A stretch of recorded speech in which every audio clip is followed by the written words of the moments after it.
Hello everybody, we're doing a walk around on a 1953 to 55 International 100 series pickup. I think it's a R series.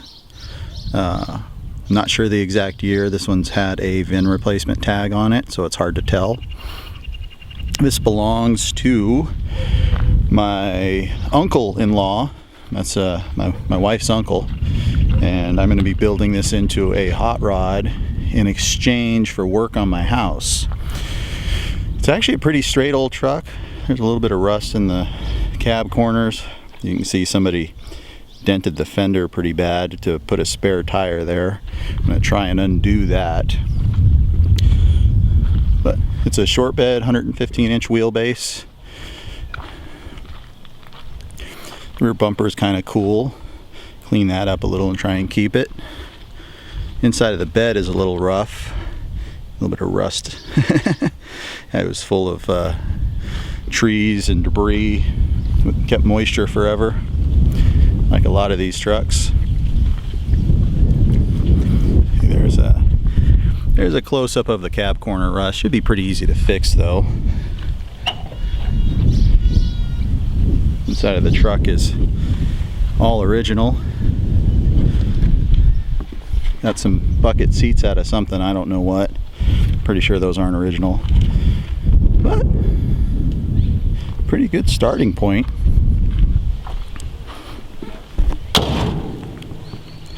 It's got the original 6-cylinder in here. That's gonna go away. These things have a super cool hood. As you can see, it's got a latch on the other side that's identical to this side. It will open from either side. So this latch is also a hinge.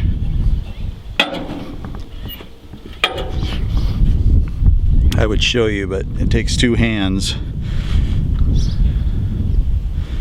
I think you can just remove the hood with two people really easily too. Get it out of the way.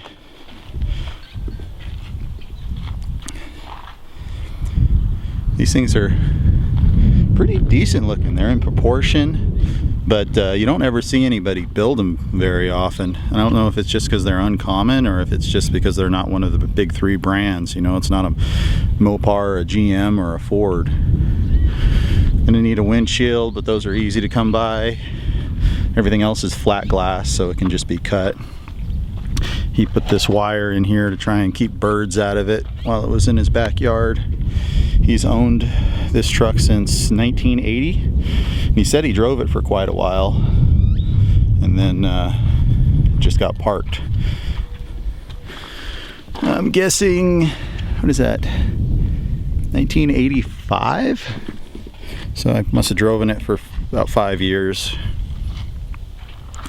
Anyways, plans on this thing are probably at this point a Crown Vic front suspension, because I've got one of those in stock. 4.6 in the 4-speed overdrive automatic out of that same Crown Vic that I got out back there that's wrecked. And then for the rear end, he also gave me like a 2003-ish Ford Explorer. And I haven't checked on the width yet, but I think the IRS will go under the back. They're the same bolt pattern. They're both small Ford. You know, just run the modern 17-inch steel wheels from the Crown Vic and maybe put some spider caps on it. Not going overboard with this. He just wants something that's fun to drive on the weekends that he can run to the hardware store in if he wants. So the bed will probably have to have the floor moved up or something like that, but it should still be usable.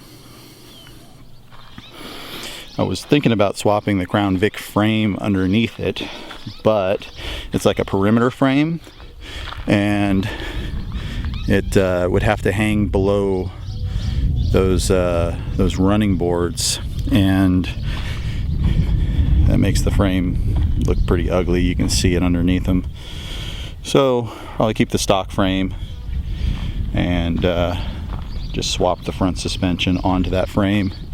And I'm not sure how I'll tackle the rear suspension. I might just cut the back half of the frame off and weld the Explorer rear section on. Bed mounts aren't very difficult to do. Well anyways, till next time, this was Philo with Philo's Garage.